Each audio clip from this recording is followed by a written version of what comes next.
안녕하세요. 자, 벌써 6주 차예요. 벌써. 그죠? 아, 시간이 빠르죠?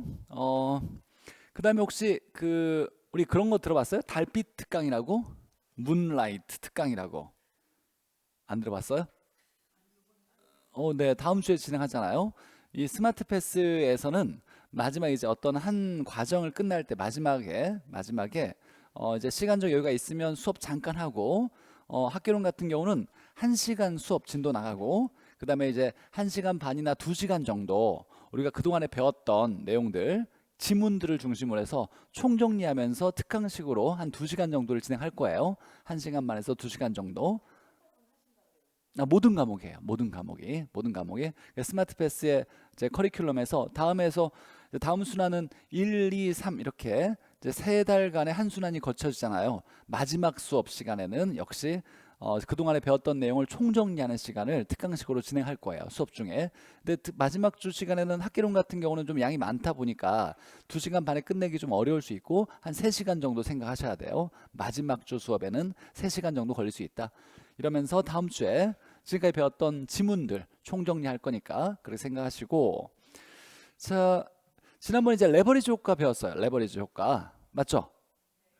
배웠죠? 네, 복습 1시간씩 하는 거 잊지 말고 일단 한번 배웠던 거 한번 잠깐 복습 한번 해보죠. 뭐 시간적 여유가 많진 않지만 복습 한번 하면 일단 투자론에 들어갈 때 용어 정리는 할 수 있어야 돼요. 용어는 무조건 암기해야 돼요. 우리가 총투자액이면, 자, 어떤 거 부동산을 투자하려고 할 때 내가 총 투자하는 돈이잖아. 내 돈과 남의 돈을 합친 거죠. 그래서 타인 자본과 자기 자본을 합친 거고, 부동산 가격이 10억이라면 총 얼마 투자해야 돼요? 10억. 그러면 총 투자액과 같은 말을 뭘로 볼 수 있냐면 부동산 가치, 가격으로 볼 수 있죠. 우리 가치와 가격은 똑같은 거고, 자, 이건 자기 자본과 남의 돈과 내 돈을 합친 거죠. 그래서 타인 자본과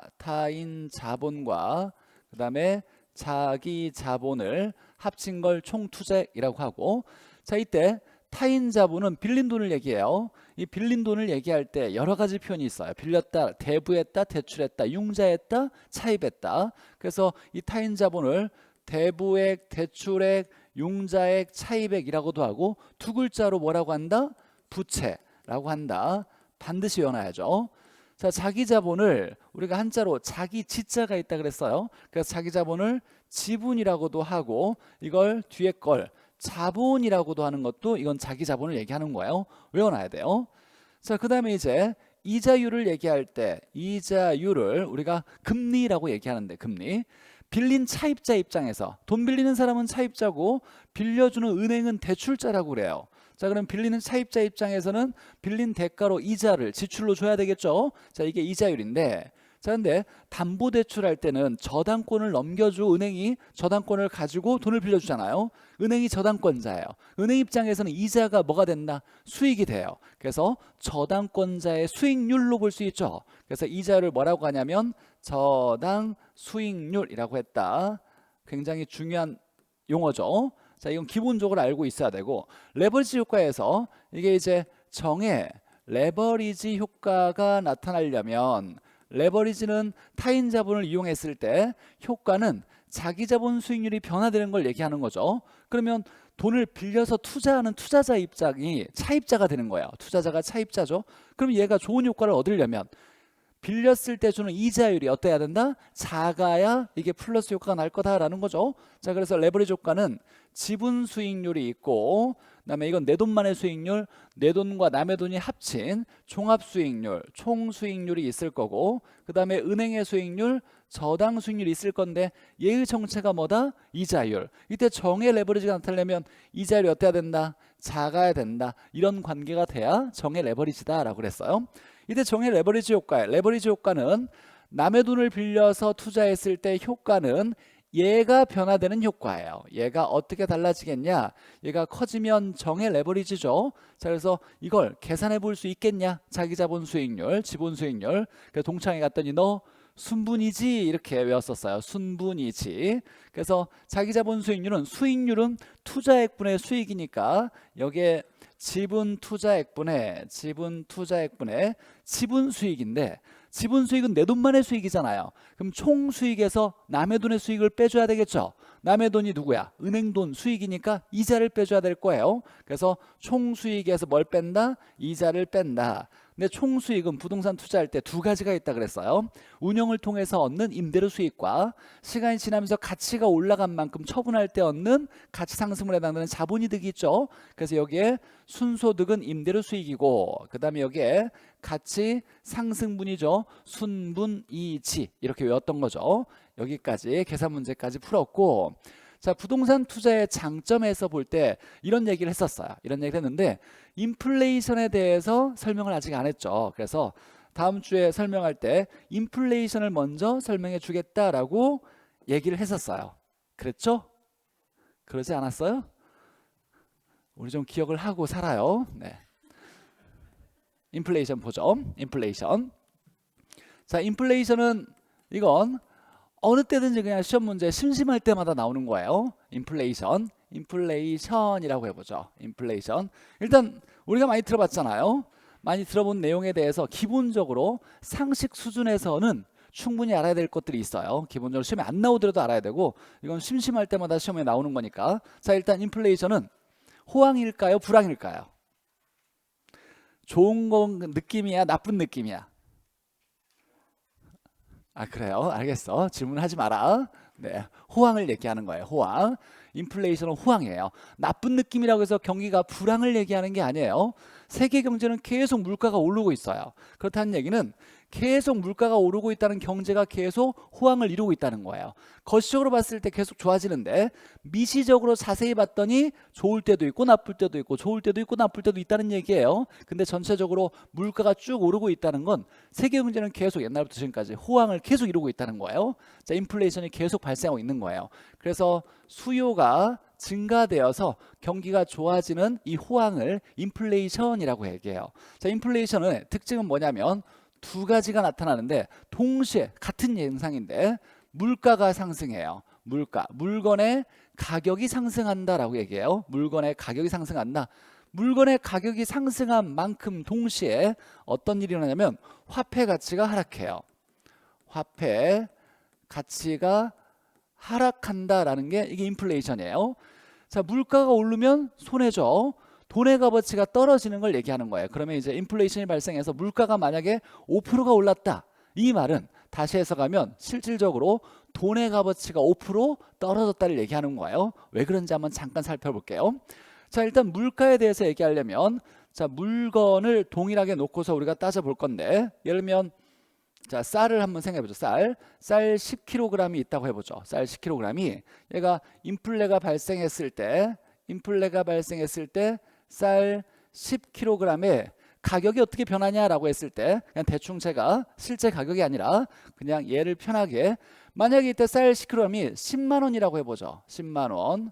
근데 인플레가 발생하면 똑같은 쌀 10kg이 20만 원 이렇게 가격이 오른 거예요. 그러면 이 현상은 물가가 오른 거죠. 물건의 가격이 오른 거예요.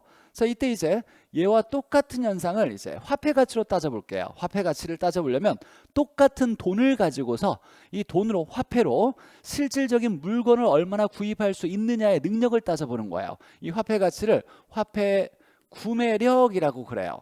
자, 그러면 여기에서 10만 원이 있고 여기에서 10만 원이 있을 때 똑같은 현상인데 얼마의 실질적인 물건을 10만 원을 살 수 있느냐를 따져봤을 때, 자, 쌀 10kg는 10만 원이잖아요. 얼마 살 수 있어? 쌀 10kg을 살 수 있어요. 근데 물가가 20만 원 올랐잖아요. 쌀 10kg에. 그럼 10만 원을 살 수 있는 게 얼마야? 쌀 5kg밖에 못 사네. 똑같은 돈으로 살 수 있는 물건의 양이 뭐해졌어요? 줄어들었죠. 이건 돈으로 살 수 있는 물건 양이 줄었다는 건 돈의 값어치가 뭐했다? 줄었다를 얘기하는 거예요. 자, 그러니까 인플레가 발생했을 때 물가가 오른 만큼 화폐 가치가 뭐한다? 떨어지는 현상이 나타나는 거예요. 똑같은 현상을 얘기하는 거예요. 자, 그러면 소비자 입장에서는 싫지. 물가가 올랐잖아. 또 월급쟁이가 월급을 받는데 값어치가 없는 돈을 받고 있잖아요. 그러니까 소비자 입장에서는 이게 좀 손해보는 입장에 놓이게 되는 거예요. 그래서 안 좋은 느낌이 있지만 실질적으로 인플레이션이 발생하는 건 호황을 통해서 물가가 오르는 현상을 얘기한다라는 거예요. 인플레이션은 호황을 얘기하는 거고, 인플레이션이란 말이 나오면 물가가 상승한 만큼 동시에 화폐 가치가 뭐한다? 떨어진다를 얘기해요. 자, 그러면 이제 우리가 이걸 통해서 알아야 되는 건 뭐냐면, 자, 그러면 인플레이션이 발생할 때 화폐로 보유하는 게 좋을까? 아니면 우리가 경제적 가치가 있는 실제 물건을 실물이라 그래요. 실물로 보유하는 게 더 유리할까라고 할 때 실물 자산이라고 하는 건 대표적으로 금과 은 같은 거고, 대표적으로 부동산을 얘기해요. 경제적 가치가 높은 실제 물건으로 대표적인 예로 금은이나 부동산을 얘기해요. 자, 어떤 걸로 가지고 있는 게 유리할까를 얘기하는 거예요. 당연히 어떤 거? 화폐예요, 실물이에요? 실물로 가지고 있는 게 얘가 유리하고 얘는 불리하다라는 얘기를 하는 거예요. 그러니까 내가 옛날에 10억이 있었어. 이 10억을 금고에다가 그대로 놔뒀어. 근데 10년이 지났을 때 물가가 막 올랐을 거 아니에요. 그러면 물가가 만약에 50% 올랐다. 그럼 돈의 값어치가 50% 떨어졌다를 얘기하는 거예요. 그러니까 옛날 나 때 중학교 때는 짜장면 한 그릇이 500원이었어요. 뭐 운동회 때 이제 아버지 오셔가지고 짜장면 사 먹잖아요. 근데 지금은 뭐 5,000원이 넘잖아.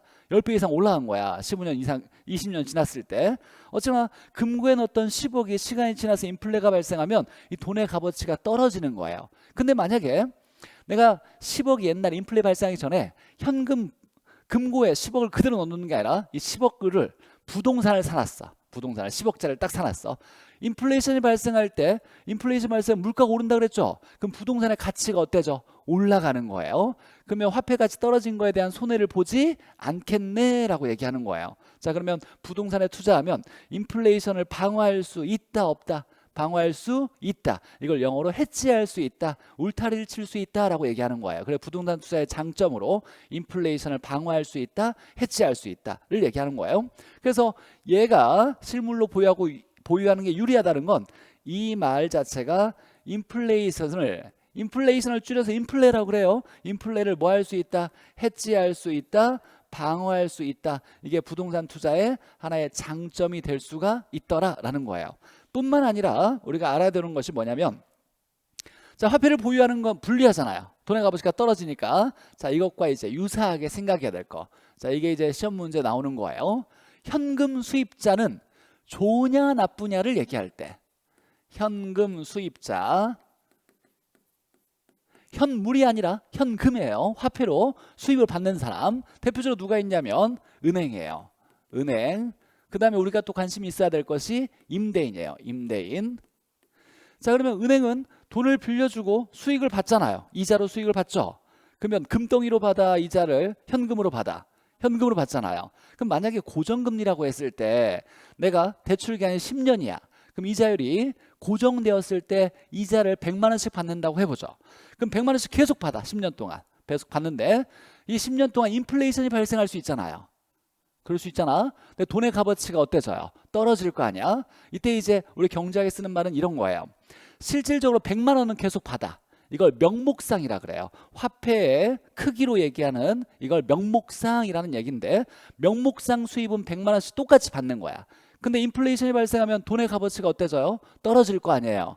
그러니까 실제로 100만 원을 받았지만 가치가 떨어진 걸로 점차 받게 되는 거예요. 이걸 실질 수익률은 떨어진다라고 얘기하는 거예요. 명목상 수입은 동일하게 받지만 화폐 가치가 떨어지면서 실질적인 수익은 뭐한다? 줄어드는 거예요. 임대인도 마찬가지예요. 임대 기간이 만약에 3년이라고 해보죠. 3년 동안 임대료가 100만 원씩이었어. 근데 3년 동안 인플레이션이 계속 발생했어요. 그럼 화폐 가치가 떨어질 거 아니야.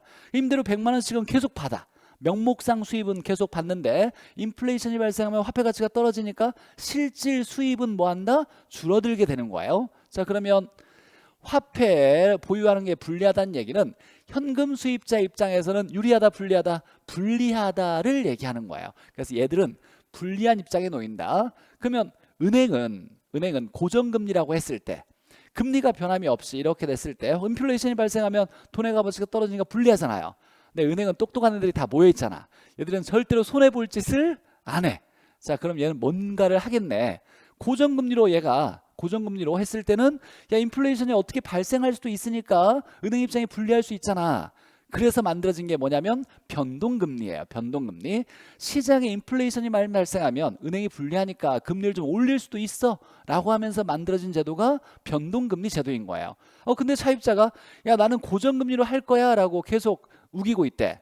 그럼 고정금리 해줄게. 대신에 똑똑한 사람들이 대출 기간 10년이라면 10년 동안 발생할 인플레이션을 예상을 해. 이 정도 발생할 것 같아. 이 정도 손해 볼 수 있으니까 고정금리로 했을 때 처음에 금리를 올려서 대출해줘, 낮춰서 대출해줘. 올려서 대출해 주는 거예요. 그래서 변동금리는 시장의 변화에 따라서 금리를 바꿀 수 있고, 고정금리를 했을 때 은행은 불리할 수 있으니까 처음에 어떻게 시작한다? 높게, 금리를 높게 시작한다는 게 이제 금융론에서 배우게 될 얘기예요. 이 얘기들이 어디서 나왔냐면 인플레이션은 나오는 거예요. 인플레이션은 화폐 가치가 뭐 한다? 떨어진다.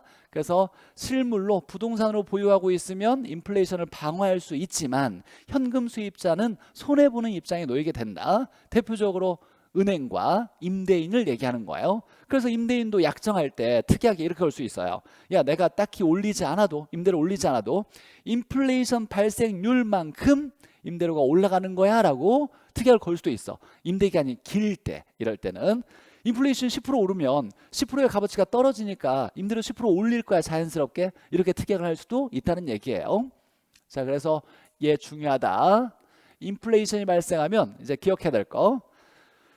자, 그러면 이 내용을 설명했는데 이거 이제 뭐 이거 딱히 기억하지 않아도 기억할 수 있죠. 인플레이션 방어할 수 있다. 부동산 투자가. 부동산 투자의 장점이에요.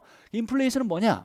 물가가 오름과 동시에 화폐 가치가 떨어지는 거다. 자, 이걸 통해서 이제 시험 문제 나오는 건 얘예요. 자, 그러다 보니까 은행, 현금 수입자, 임대인은 인플레이션이 발생하면 어떤 입장에 놓인다? 손해보는 불리한 입장에 놓이게 된다. 이게 이제 시험에 나오는 거예요. 기억해놔야 되고.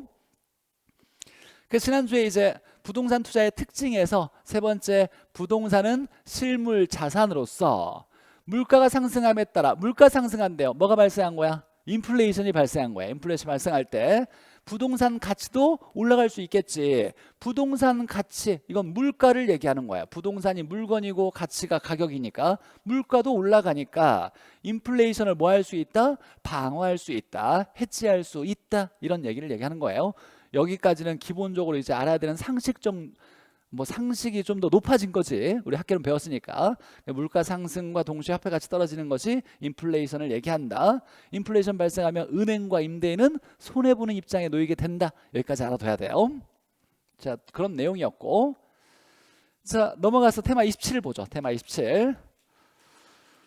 테마 27에 이제 투자론의 이제 가장 기본적인 개념인 수익률에 대해서 한번 따져보죠. 자, 위험과 수익에 대해서 따져볼 건데, 일단 위험은 암기하는 게 많은데 이건 나중에 차차 배우게 될 거고, 이 수익과 관련되었을 때 이제 나중에 수익률을 바탕으로 해서 이제 구분할 건데, 일단 결론 먼저 한번 얘기해 보죠. 이거 타이틀이 위험과 수익이잖아요. 우리 유명한 얘기가 있어.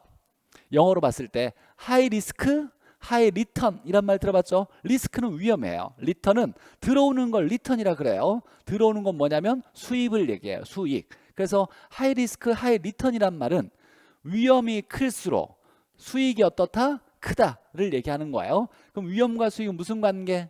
비례 관계예요. 비례 관계, 플러스 관계, 정의 관계라고 얘기할 수 있는 거예요.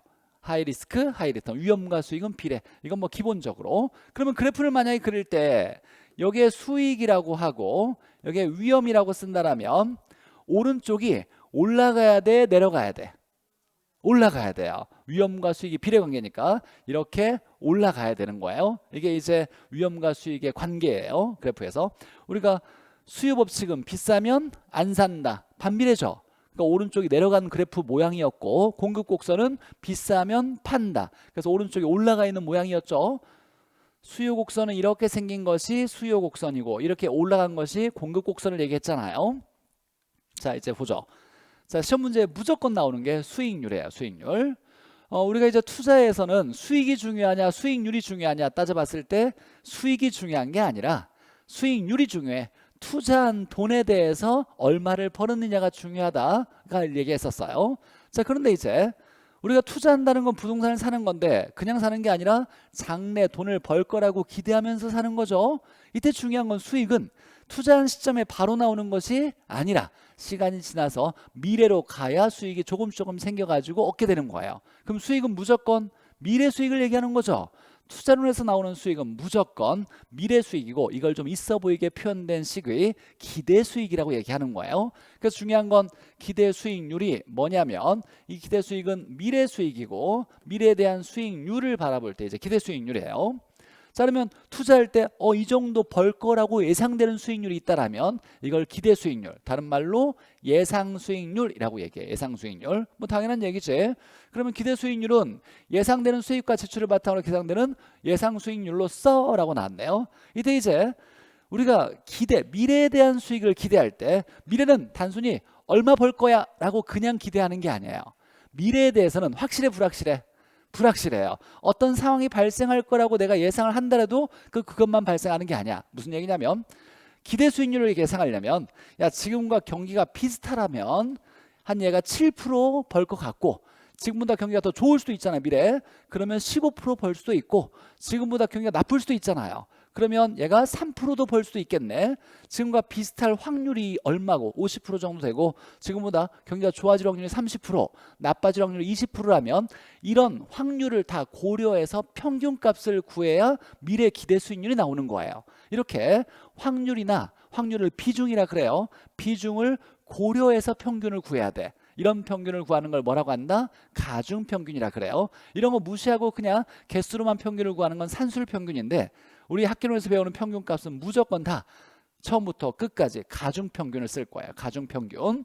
그래서 가중평균으로 산정한다. 그럼 가중평균을 어떻게 하는 건데 전혀 어렵지 않고 이렇게 적어놔요. 끼리끼리 곱한 후에 뭐 하냐면 더하면 돼요. 더한다. 이게 가중평균하는 방법이에요. 끼리끼리 곱한 다음에 더하기만 하면 돼. 이 가중평균 방법. 끼리끼리 곱한 후 더한다. 가중평균. 자, 그래서 기대 수익률은 미래에 여러 가지 상황이 발생됨에 따라서 얻어질 수 있는 수익률을 가중평균하잖아요. 그래서 얘를 뭐라고도 하냐면 평균을 구한 값이니까 평균 수익률이라고도 해요. 평균 수익률. 자, 앞으로 평균이란 말을 쓸 건데 이따가 또 나올 거예요. 평균은 기대 수익률을 얘기하는 거예요. 이 기대 수익률을 그냥 줄여서 수익이라고도 얘기해요. 이때 이제 투자론에 나오는 수익은 번 돈이 아니에요. 벌 거라고 예상되는 돈이 항상 이 수익을 평균이라고도 얘기해요.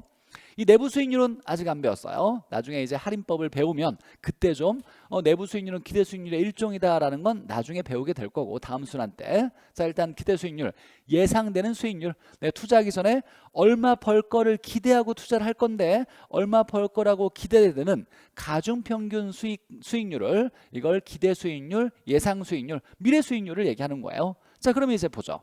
어떤 부동산에 투자했더니 기대 수익률이 10% 정도 예상되고 있어.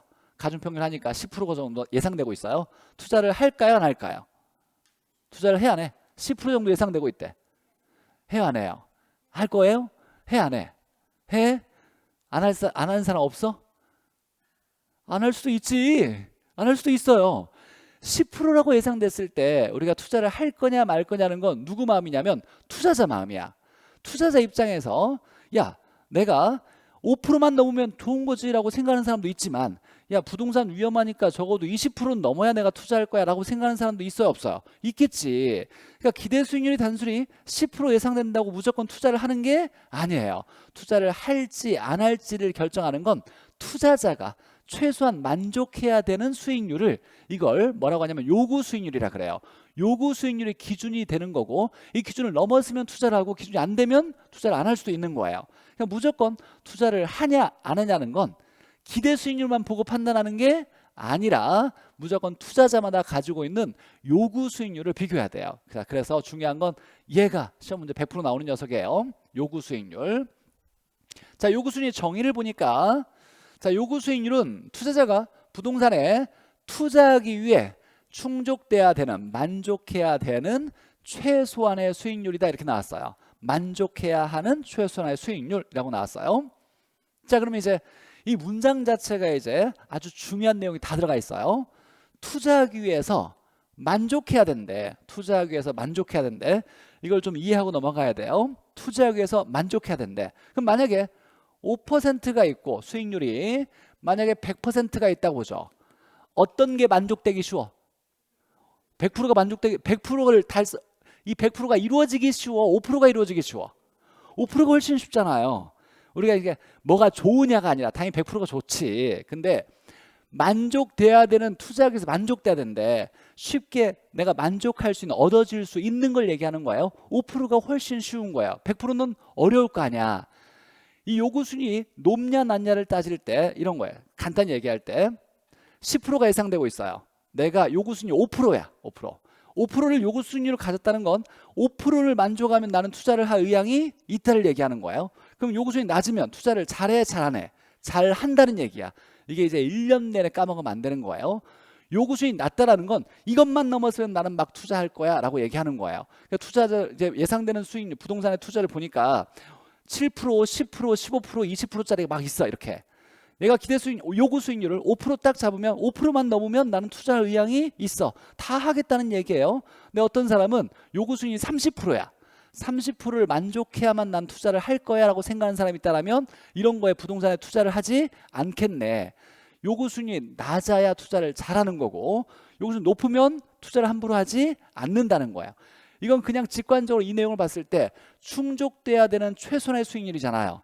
누가 충족되기 쉽냐면 5%가 충족되기 쉬운 거예요. 100%는 충족되기가 어려운 거예요. 달성되기가 쉽지로 100% 얻어지기가 어렵잖아.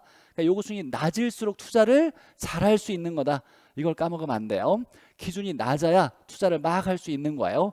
요구 수익이 낮으면 투자를 잘하는 거고 요구 높으면 함부로 투자하지 않는 걸 얘기하는 거예요. 오늘 이제 계속 배울 내용인데 어찌되거나 한번 잠깐 이걸 통해서 얘기하면 요구 수익률이 낮을수록 투자를 잘한다 안 한다? 투자 기회가 많아질 수 있다라는 거. 이건 이제 기본적으로 야 충족되기 쉬운 건 100%가 아니라 5%가 더 충족되기 쉬운 거야. 그래서 낮을수록 투자를 더 잘할 수 있다를 얘기하는 거예요. 자, 그러면 이제 내용을 보죠. 자, 요구 수익률은 투자를 할지 안 할지를 결정하는 투자자만의 가지고 있는 기준을 얘기하는 거예요. 투자하기 위해서 만족해야 되는 최선의 수익률이니까. 그러면 투자자마다 같아요, 달라요? 다르겠지. 이걸 그래서 뭐라고 하냐면 주관적 수익률이라고 하고 투자자마다 다를 수 있다. 자, 투자자마다 부동산을 바라볼 때 부동산이 얼마나 위험하게 느껴지는지에 대한 태도가 달라요. 똑같은 부동산이지만 어떤 사람은 위험하긴 한데 이 정도는 뭐 이 정도 위험한 건데 어떤 다른 사람은 이 부동산을 엄청 위험한 녀석이라고 바라보는 사람도 있어요. 그러니까 부동산을 바라볼 때 얼마나 위험한지에 대한 태도가 사람마다 투자자마다 다를 거예요. 그래서 주관적 수익률이 되는 건데 자, 그 다음에 기회비용의 의미가 있어요. 엄청 또 중요한 얘기예요. 기회비용의 의미가 있다. 기회비용을 다른 말로 포기대가라고 얘기해요. 포기대가. 포기한 대가를 기회비용이라고 한다. 무슨 얘기냐면 이런 얘기예요. 내가 10억이 있어. 이 10억을 전혀 위험하지 않고 금고에 넣어놓는 게 아니라 투자하려 그래. 위험이 없이 투자하려 그래. 그럼 이 10억을 어디에 맡기는 거예요? 어디에 맡겨야 돼? 은행에 맡겨야 돼. 은행은 망하지 않아요. 그럼 은행에 맡기면 수익을 얻을 수 있죠. 뭐만큼? 예금 금리만큼. 예금 금리들 은행마다 예금 금리가 다를 거 아니에요. 이걸 평균을 구한 것을 시장 금리라 그래요. 예금 금리만큼 수익을 얻잖아요. 그럼 예금 금리가 3%라고 해보죠. 그럼 내가 이 10억이 있을 때 전혀 위험하지 않고 내가 투자하는 건 은행에 맡기는 거예요. 맡겼더니 예금 금리를 3% 준대. 자, 근데 은행에 맡기지 않고 이 10억을 부동산에 투자를 한다고 생각해 보죠. 그럼 부동산 투자하려고 할 때, 이 투자할 때 내가 투자하기 위해서 최소한 얼마는 벌어야 내가 투자를 할까라고 요구 수익률을 정할 때 기본적으로 야 전혀 위험하지 않고 은행에만 맡겨도 3% 주잖아요. 그럼 최소 얼마나 이상을 받아야 돼? 3% 이상은 부동산 투자했을 때 얻어야 투자를 하겠지라고 생각할 거 아니에요. 그러면 투자하기 위해서 만족해야 되는 최소한 수익률을 요구 수익률이라고 그랬어요. 이거의 가장 기본은 내가 위험하지 않고 넣었을 때 얻는 예금 금리 이 3%만큼은 당연히 받아야 된다고 생각할 거예요. 포기한 만큼의 대가를 당연히 요구하는 거예요. 그래서 요구 수익률이 뭐의 의미를 가지고 있다? 기회비용의 의미를 가지고 있다. 포기 대가의 의미를 가지고 있다예요. 엄청 중요한 얘기고 이건 감정평가까지 연결되는 거예요. 기회비용의 의미를 가지고 있는 수익률이 뭐다? 요구 수익률. 이렇게 딱 나와야 돼요. 자, 그러면 요구 수익률 어떻게 정하냐라고 했을 때 자, 요구 수익률은 무위험률과 위험할증률의 합으로 구성되어 있어요. 무위험률, 위험할증률. 자, 무위험률은 위험하지 않는 수익률이에요. 방금 제가 얘기했어요. 위험하지 않는 수익률이 있어. 전혀 위험하지 않는 수익률이 있는데 뭘까요? 뭐예요? 위험하지 않는 수익률. 어디에 맡기는 거야? 은행에 맡기는 거야. 은행에 맡기면 뭘 줘? 예금 금리만큼의 이자율만큼의 수익률이 얻어지겠죠. 그러니까 위험하지 않는 수익률이 있어요. 그래서 무위험률은 위험하지 않는 수익률로 시간만 지나면 얻는 거예요. 전혀 위험하지 않고 시간만 지나면 얻는 거. 대표적으로 뭐가 있다? 시장금리, 예금금리 얘기하는 거예요. 국채금리도 마찬가지예요. 국채는 나라에서 발행하는 채권을 얘기해요. 우리나라 망해 안 망해? 잠깐 뭔가 좀 불안한 때가 있었긴 했었어. 근데 안 망해. 우리나라 안 망해. 나라가 발행하는 채권이에요. 나라 성장에 따라서 금리가 좀 달라지는 건데 예금금리가 똑같은 얘기예요.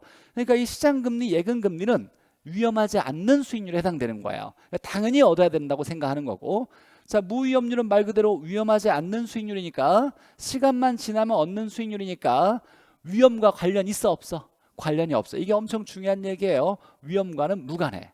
자, 근데 부동산에 투자할 때, 야, 은행에 넣을 때는 무위험률을 얻으면 돼. 근데 부동산에 투자하려고 하잖아요. 그럼 부동산은 위험해 안 위험해? 위험해. 그러면 위험한 거에 대해서 투자자는 야, 위험한 만큼 내가 대가를 더 얻어야 투자할 의지가 생길 거 아니에요. 그래서 위험한 만큼에 따른 대가를 더 얻으려고 해. 그걸 뭐라고 하냐면 위험할증률이라 그래요. 위험은 위험에 따라서, 위험이 커짐에 따라서 할증은 뭐 하는 거야? 할인은 낮추는 거고 할증은 높이는 거잖아요. 위험이 커짐에 따라 높여주는 수익률, 이걸 위험할증률이라 그래요. 그러니까 부동산이 위험하게 느껴진 만큼 위험할증률을 더해서 요구 수익률이 결정된다는 얘기예요. 자, 그럼 이제 보죠. 위험할증률은 3번에 위험할증률은 위험에 대한 대가로 보상률로서 위험에 따라 다르게 적용한다라고 나오는 거예요. 위험에 따라 다르게 적용해서 자, 두 개의 합으로 요구 수익률이 정해진다. 여기에 예상 인플레이를 더할 수도 있는데 이렇게 얘기한 학자가 피셔라는 사람이에요. 경제학자 피셔 효과라고 그래요. 무슨 얘기냐면 미래에 인플레이션이 더 많이 발생할 것 같대. 그럼 돈의 값어치가 어때져요? 떨어지겠지. 그러면 투자한 사람은 돈을 더 벌어야 되겠다라고 생각하는 거야. 가치가 떨어진 만큼 더 벌어야 되겠지라고 생각할 거 아니에요? 맞아요? 자, 그래서 이것도 야, 인플레이율이 발생될 거 예상되면 야, 이 발생될 만큼의 인플레이율을 이건 돈의 값어치가 떨어지는 거니까 더 벌어야 되겠지라고 요구해야 된다라고 얘기하는 것을 피셔 효과라고 얘기해요. 그래서 예상 인플레이를 더할 수도 있는데 우리 시험은 기본적으로 여기까지 무위험률과 위험할증률의 합이다라는 건 기본적으로 무조건 알고 있어야 돼요. 무위험률과 위험할증률의 합이다. 자, 그럼 이제 생각해보죠. 기본적으로 시험에 많이 나오는 건데, 자, 무위험률이 커지면 얘가 커지면 요구 수익률이 어때져요? 커지겠죠. 당연히 더해서 되는 거니까. 그러면 위험할증률 커져도 요구 수익률이 어때져요? 커지겠지. 무위험률 커져도 커지고 위험할증률 커져도 커지는 거예요. 그럼 요구 수익률이 커지면 함부로 투자해 안 해? 이게 이제 까먹으면 안 돼. 낮아야 투자를 잘하는 거고 높으면, 요구 수익률이 높으면 함부로 투자하지 않는다가 되는 거예요.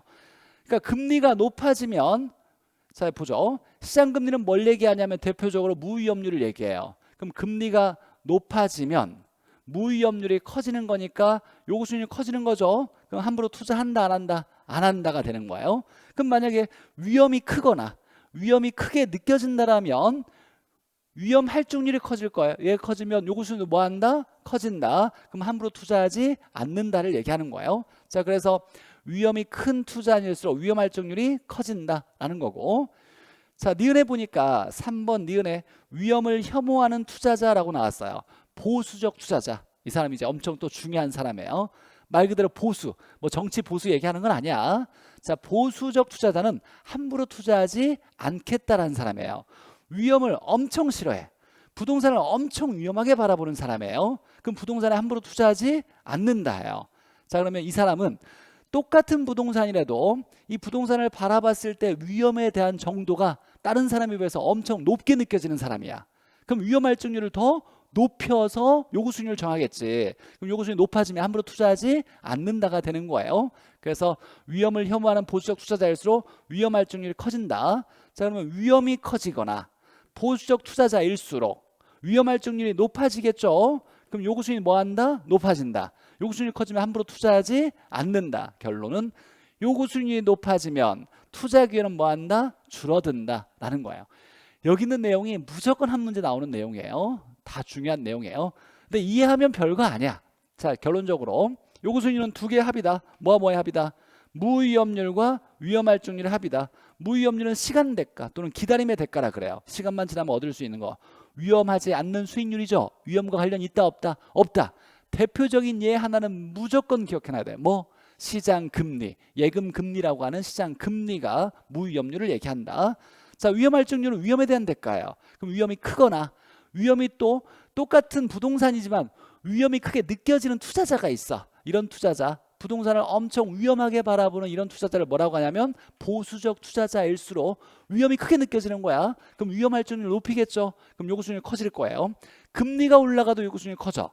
위험이 커져도 위험에 대한 태도가 보수적일 수도 위험할증률이 커지는 거예요. 그럼 요구 수익률이 커질 거야. 그럼 함부로 투자하지 않는다가 되는 거예요. 다시 한번 정리해 보죠. 자, 여기에 부동산이 있다고 해보죠. 부동산이 있어요. 부동산이 있는데 이 부동산에 이제 미래에 대한 기대 수익률을 다 과거를 바탕으로 해서 미래가 어떻게 되겠다를 예상을 한번 해봤어. 가중평을 했더니 기대 수익률이 얘가 7% 이렇게 나왔대요. 자, 그럼 투자를 해요 안 해요? 해요 안 해요? 할 수도 있고 안 할 수도 있지. 뭐에 따라 달라요? 투자자에 따라 달라. 투자자에 따라서 뭐가 다르니까? 요구 수익률이 다르니까 투자자의 요구 수익률을 정해야 돼요. 그래야 투자를 한다 안 한다가 결정되는 거예요. 자, 그럴 때 자, 이 부동산을 바라볼 때 A라는 투자자가 있고 B라는 투자자가 있을 거예요. 자, 이때 요구 수익률을 정할 건데 요구 수익률은 뭐와 뭐의 합이다? 뭐와 뭐의? 무위험률과 위험할증률의 합이다. 간단히 적을게요. 자, 무위험률은 뭘 대표로 쓸 수 있다? 시장 금리. 자, 그럼 투자하려는 시점에 예금 금리에 은행들의 평균 예금 금리의 평균값을 정하니까 시장 금리가 4% 이렇게 되는 시점에 투자를 할까 말까 고민하고 있어요. 그럼 A의 요구 수익률은 무위험률은 뭘 쓴다? 시장 금리 쓸 수 있죠. 4%에다가 얘가 이제 이 부동산을 바라볼 때 부동산은 위험하지, 은행은 위험하지 않아. 근데 부동산은 예상과는 달라질 가능성이 있으니까 위험하지. 그래서 위험 대가로서 2%를 이렇게 위험할증률을 더했어요. 그럼 얘 총 요구 수익률 얼마? 6%가 되겠죠. A라는 사람이에요. 자, B라는 사람도 똑같은 시기에 투자를 하려 그래. 자, 그럴 때 야, 당연히 얻어야 되는 시장금리, 얘는 당연히 얻어야 될 거라고 생각하면서 무위험률로 4%를 적용할 거예요. 근데 얘가 바라볼 때 A가 바라보는 위험과 B가 바라보는 위험에 대한 태도가 같아야 달라요? 달라. B는 위험을 엄청 싫어하는 사람이에요. 그래서 부동산이 위험한 녀석이라고 느껴지면서 위험이 엄청 크게 느껴지는 사람을 얘기하는 거예요. 이런 사람을 뭐라고 한다? 보수적 투자자라고 하는 거예요. 자, 그래서 얘가 느껴지는 것보다 B가 느껴지는 위험 정도가 엄청 큰 거야. 그래서 위험할증률을 10%를 적용했어요.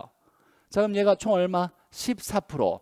이걸 바탕으로 해서 투자를 할 거냐 말 거냐가 결정되는 거예요. 자, 그러면 A는 투자를 할까요 안 할까요?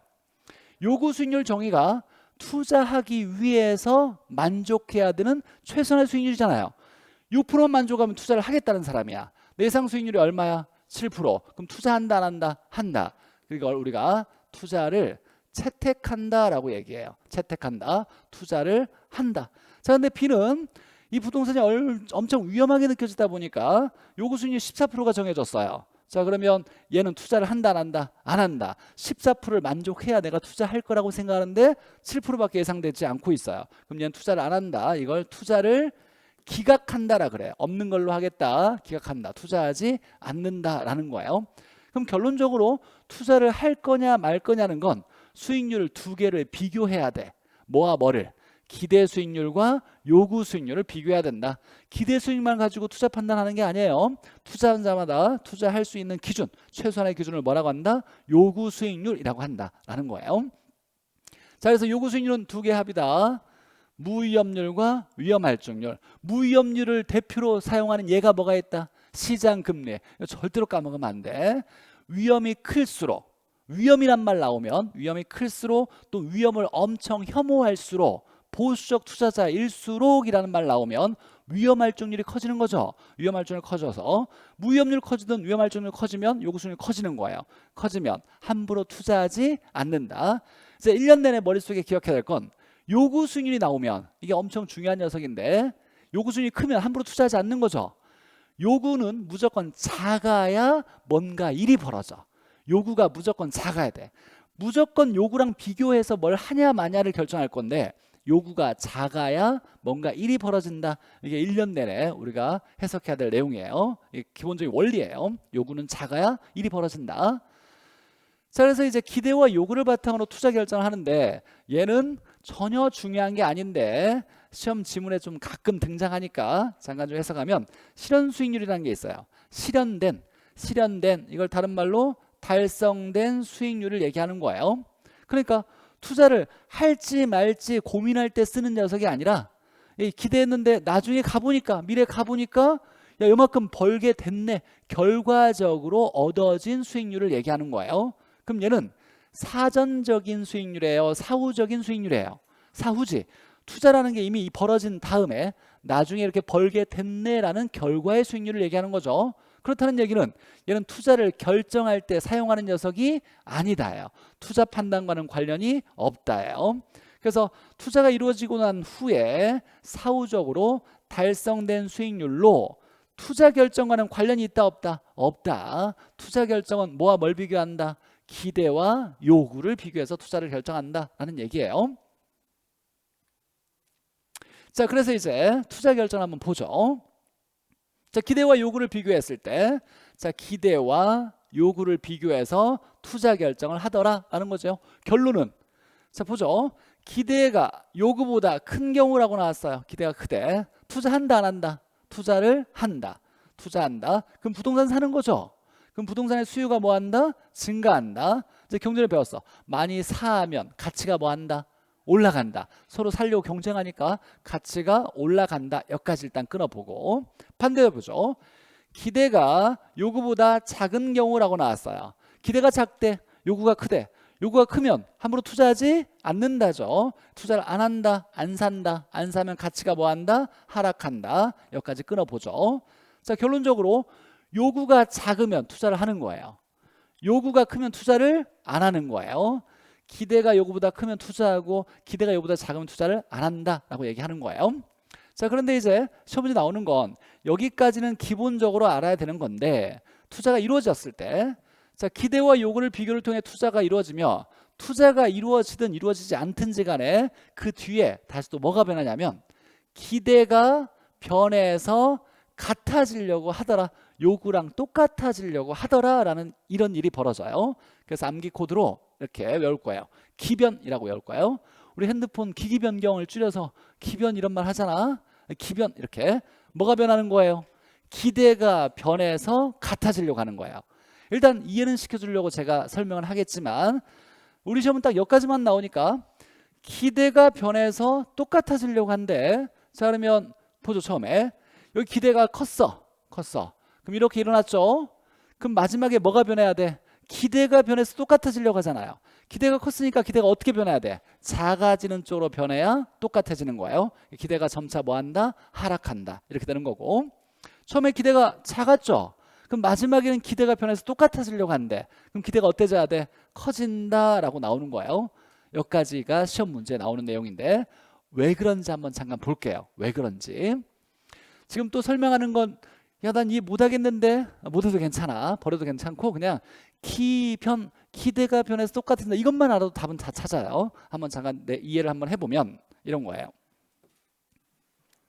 자, 어떤 투자자의 A라는 사람의 투자자의 요구 수익률이 7%라고 해보죠. 7%. 간단한 얘기인데 자, 이 부동산에 투자하려고 해요. 자, 그런데 얘 가치가 10억이에요. 10억이고 1년 동안에 기대되는 수익을 예상해 보니까 기대 수익이 1억이에요. 1억. 이렇게. 자, 그러면 이걸 바탕으로 해서 우리가 기대 수익률을 정하면, 물론 가중평균을 통해서 정해야 되긴 하겠지만 그냥 간단히 기대 수익률을 쓴다라면 투자액분의 기대 수익을 쓰면 돼요. 투자액분의 기대되는 수익을 쓰면 된다. 자, 그러면 기대 수익률은 얼마예요? 총 투자액이 얼마? 10억이죠. 가치가 10억이니까 총 10억을 투자해야지.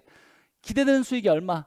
1억을 예상되고 있대. 그러면 10분의 1이니까 0.1이죠. 0.1이면 몇 프로? 10%가 되는 거예요. 자, 그러면 이 A라는 사람은 투자를 한다 안 한다? 요구 수익 7%래. 이 부동산이 기대 수익률 10%래. 투자해요 안 해요? 하겠지. 그래서 투자를 해요. 투자를 하겠지. 그러면 수요가 증가하겠지. 그러면 가치가 뭐 한다? 상승하겠지. 가치가 상승한다는 얘기가 이게 또 이제 엄청 중요한 얘기였어. 우리 외웠는데 이 가치는 총 투자액과 똑같은 얘기예요. 맞아요. 10억이면 총 10억을 투자해야 되잖아. 자, 가치가 오르잖아요. 똑같은 부동산인데 이제 얘 가치가 극단적으로 20억이 됐다고 해보죠. 20억이. 기대 수익은 똑같이 기대 수익은 1억이에요. 자, 그러면 이걸 바탕으로 우리가 기대 수익률을 정하면 이제 총 투자액이 얼마로 늘었어? 20억을 넣어야 이걸 투자할 수 있는 거예요. 그럼 얘가 20억 분의 1억이잖아요. 그럼 0.05니까 몇 프로예요? 5%예요. 그럼 투자한다 안 한다? 안 한다. 이렇게 되는 거예요. 자, 여기서 말하는 게 이거예요. 이거 한 과정을 보는 건데, 자, 요구가 있고 기대가 있는데 기대가 컸어. 그럼 투자를 한다. 그럼 뭐가 변해요? 가치가 올라가. 가치가 올라가면 투자해야 되는 돈이, 얘가 총 투자액을 얘기하니까 똑같은 부동산을 사는데 돈을 더 많이 들어가야 돼. 그러면 수익률이 뭐 한다? 기대 수익률이 낮아지게 된다를 얘기하는 거예요. 그러면 이제 다시 또 이걸 생각해 보죠. 얘는 투자를 해 안 해? 안 해. 그럼 가치가 뭐해져? 떨어져. 그러면 기대 수익률이 또 커지겠네. 들어가는 돈이 적어지니까. 맞아요. 투자액은 아래에 있으니까. 그러면 또 투자를 하겠네. 그럼 또 기대 수익률이 또 줄어들어. 그럼 투자를 또 안 하겠네. 이걸 계속 반복하면서 투자 균형이 이루어진다는 걸 얘기하는 거예요. 자, 그래서 요구하고 기대를 비교했을 때 기대가 크면 투자를 한다. 하면 가치가 오르면서 오름과 동시에 다시 또 기대 수익률이 뭐 한다? 하락하게 된다를 얘기하는 거예요. 그렇대. 이해 못해도 괜찮아. 아, 야, 나 어렵다. 하지 말고 우리가 딱 시험에 나오는 건 얘예요. 기변. 기대가 변해서 똑같아진다가 이게 핵심 내용이에요. 기대가 컸으면 기대가 점차 어떻게 변한다? 줄어드는 걸로 변한다. 처음에 기대가 작았으면 점차 기대가 뭐 한다? 커지는 쪽으로 변한다. 이것만 이해하면 되고, 기대가 요구보다 크면 투자를 한다. 기대가 요구보다 작으면 투자를 안 한다. 요구가 크면 투자를 잘 안 한다. 요구가 작으면 투자를 잘 한다. 이게 이제 우리가 알아야 될 내용인 거예요. 그래서 집에 가면서 복습하면서 다시 한번 머릿속에 해석하면서 공부해야 되고. 자, 지문 한번 보죠. 문제. 자, 투자로는 사실 이해가 바탕이 돼야 돼요. 무조건 다 암기하려고 하면 이게 시간이 지나면 엄청 헷갈려요. 그래서 나름 공부할 때 제가 설명한 걸 바탕으로 해서 어느 정도까지는 이해하면서 공부해야 돼요. 자, 틀린 거 한번 보죠. 자, 기대가 요구보다 작은 경우라고 나왔어요. 이렇게 비교가 나오면 부등호 체크하면서 문제 풀라 그랬어요. 그럼 투자한다 안 한다? 안 한다. 투자는 기각된다. 맞네요. 두 번째, 요구 수익률에는 위험에 대한 비용과 기다림에 대한 비용이 포함되어 있다. 비용을 대가라고도 얘기해요. 그러면 위험 대가를 뭐라 그래? 위험 할증률. 기다림 시간 대가를 뭐라고 한다? 무위험률. 이 두 개의 합으로 이루어져 있다. 맞네. 세 번째, 자, 기대가 요구보다 큰 경우라고 나왔어요. 큰 경우. 자, 그러면 투자한다 안 한다? 투자를 한다. 그러면 부동산을 많이 사겠죠. 가치가 뭐 한다? 상승한다. 마지막에는 기대가 변해서 똑같아지려고 한다 그랬어요. 기대가 컸으니까 점차 기대는 뭐 한다? 하락하게 된다. 그럼 기대 수익률은 점차 뭐 한다? 하락하게 된다. 이렇게 나와야 돼요. 기변이라고 외웠던 녀석이에요. 자, 4번 엄청 중요하죠. 시장금리가 올랐대. 자, 그럼 이 시장금리는 뭘 얘기할까요? 뭘 얘기해? 무위험률을 얘기하는 거예요. 무위험률이 커진 거야. 자, 그럼 요구 수익률이 어때져야 돼? 커져야 돼. 함부로 투자하지 않는다가 돼야 돼요. 그럼 요구 수익률이 뭐 한다? 커진다. 그러니까 시장 금리가 나오면 무조건 뭐 무위험률을 탁 떠올려야 돼. 무위험률, 시장 금리. 금리가 한동안 많이 올랐잖아요. 많이 올랐잖아. 작년부터 해서 계속 금리가 올랐잖아요. 부동산 투자를 잘 해, 안 해? 안 해. 그 이유를 얘기하는 거예요. 요구 수익률은 부동산에 투자할 투자자들이 금리가 올라가면 이것만큼 최소한 벌려고 하는 요구 수익률이 높아지는 거예요. 그럼 함부로 투자하지 않는다라는 거예요. 금리가 올라가면 당연히 부동산 경기는 당연히 침체될 수밖에 없는 거예요. 기본적으로. 물론 부동산 경기는 여러 요인에 의해서 복잡하게 얘가 변할 수 있긴 하지만 나머지가 다 일정하다는 조건에서 금리만 따지면 금리가 올라가면 투자를 잘 안 하는 이유가 여기에 있는 거예요. 자, 5번에 보죠. 자, 개별적인 위험 혐오도가 클수록, 자, 이거 중요한 투자자야.